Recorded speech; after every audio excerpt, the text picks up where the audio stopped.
Hi, everybody. It's Miss Amy, and I'm here to bring chapter 14 and 15 of Roald Dahl's James and the Giant Peach.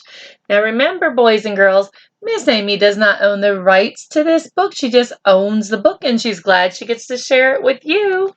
So, last night when we left in chapter 13 and 12, James was still getting to know all his new little creature friends and exploring the inside of that pit or stone in the peach. And him and Centipede were getting really close, and he got to meet Glowworm, who he didn't know was even there until he looked up and saw her all lit up at the top.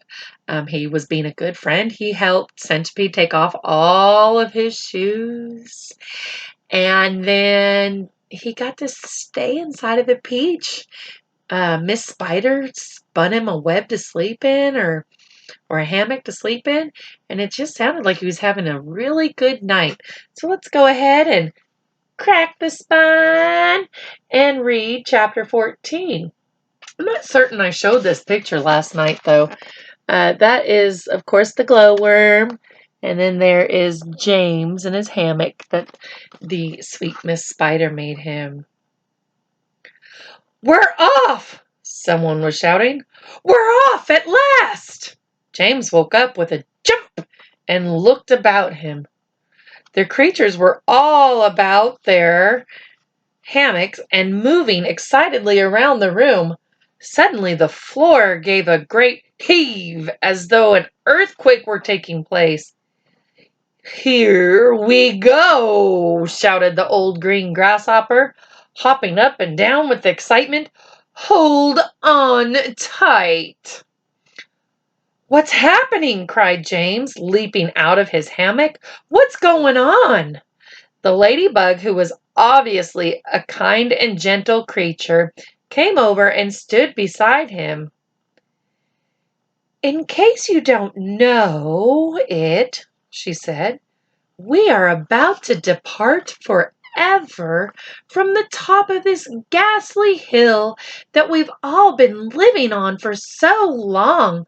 We're about to roll away inside this great, big, beautiful peach to a land of, to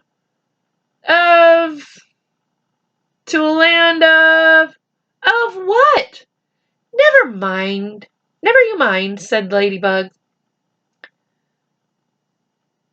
"But nothing could be worse than the desolate hilltop and those two repulsive aunts of yours."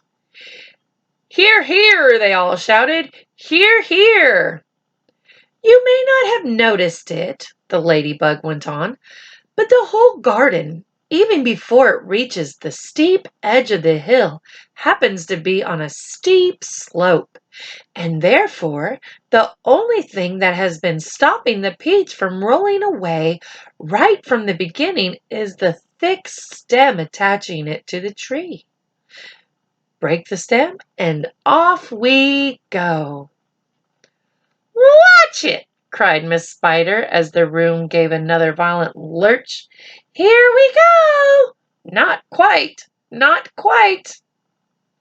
At this moment, continued the ladybug, "our centipede, who has a pair of jaws as sharp as razor, is up there on top of the peach, nibbling away at the stem. In fact, he must be nearly through it, as you can tell from the way you're lurching about. Would you like me to take you under my wing so that you won't fall over when we start rolling?" "That's very kind of you," said James, "but I think I'll be all right." Just then Centipede stuck his grinning face through a hole in the ceiling and shouted, "I've done it!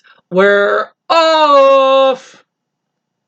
"We're off!" the others cried. "We're off!"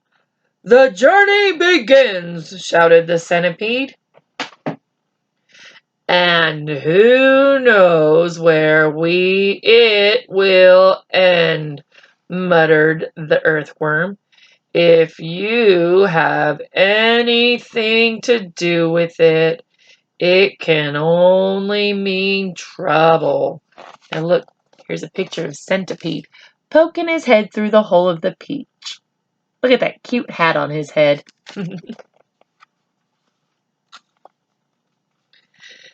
Nonsense, said the ladybug. We are now about to visit the most marvelous places and see the most wonderful things. Isn't that so, Centipede? There is no knowing what we shall see, cried the Centipede. We may see a creature with 49 heads, who lives in the desolate snow, and whenever he catches a cold, which he dreads, he has 49 noses to blow. We may see the venomous pink-spotted scrunch, who can chew up a man with one bite. It likes to eat 5 of them roasted for lunch and 18 for its supper at night. We may see a dragon, and nobody knows that we won't see a unicorn there. We may see a terrible monster with toes growing out of the tufts of his hair. We may see the sweet little Buddy Bright hen, so playful, so kind and well bred. And such beautiful eggs, you just boil them, and then they explode and they blow off your head. That doesn't sound good. A new and a rhinoceros, surely you'll see, and that ginormous and gnorable gnat, whose sting, when it stings you, goes in at the knee, and comes out through the top of your bat. We may even get lost and be frozen by frost. We may die in an earthquake or a tremor. Doesn't sound like anything I want to do. Or nastier still, we may even be tossed on the horns of a furious dilemma. But who cares? Let us go from this horrible hill. Let us roll, let us bowl, let us plunge. Let us go rolling and bowling and spinning until we are away from Old Spiker and Sponge.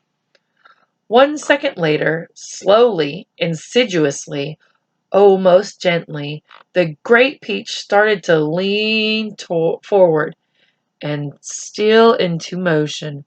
The whole room began to tilt over, and all the furniture went sliding across the table and crashed against the far wall. So did James, and the ladybug, and the old green grasshopper, and Miss Spider, and the earthworm, also the centipede, who had just come slithering quickly down the wall. Ew, that's nasty, gross. Just thinking about the slime, gross. Chapter 15. Here we go.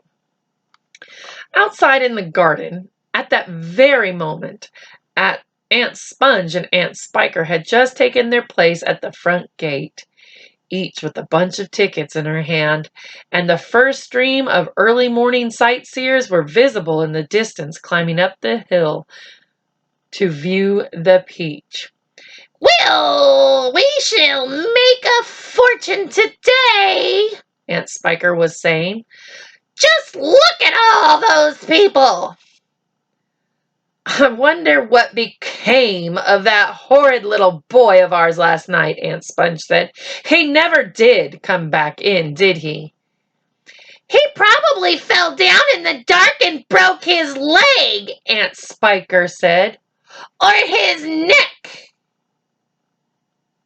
Maybe, Aunt Sponge said hopefully. Just wait till I get my hands on him, Aunt Spiker said, waving her cane. He'll never want to stay out all night again by the time I've finished with him. Good gracious me, what's that awful noise? Both women swung around to look. Messed up my hair. Whew, that was a quick swing, huh? The noise, of course, had been caused by the giant peach crashing through the fence that surrounded it, and now gathering speed Every second it came rolling across the garden toward the place where Aunt Sponge and Aunt Spiker were standing. They gaped. They screamed, "Ah! Ah! Ah!" They started to run. They panicked. They both got in each other's way. They began pushing and jolting, and each of them was thinking only about saving herself. No way. I would have never guessed that. Aunt Sponge, the fat one, oh, there's my favorite word, not, tripped over a box that she'd brought along to keep the money in and fell flat on her face. Serves her right, just saying. Aunt Spiker immediately tripped over Aunt Sponge and came down on top of her. Ooh, what a sight that would be. They both lay on the ground, fighting and clawing and yelling and struggling frantically to get up again. But before they could do this, the mighty Peach was upon them. What do you think's going to happen? Is it going to run them over? There was a crunch, and there was silence. The Peach rolled on, and behind it, Aunt Sponge and Aunt Spiker laid ironed out upon the grass, as flat and thin and lifeless as a couple of paper dolls cut out of a picture book. Boys and girls, what do you think's going to happen next? There's Sponge and Spiker gaping at the Peach headed their way. Why wouldn't they get out of the way? Guess we'll find out what happens next tomorrow. Thank you so much for reading chapter 15 and 16 of James and the Giant Peach with me.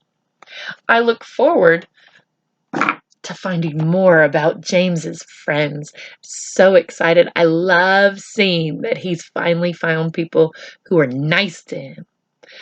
I don't really want Sponge and Spiker to be, but I guess we'll have to wait and find out tomorrow. So until then, if you're watching this or listening to it before bedtime, good night and sleep tight.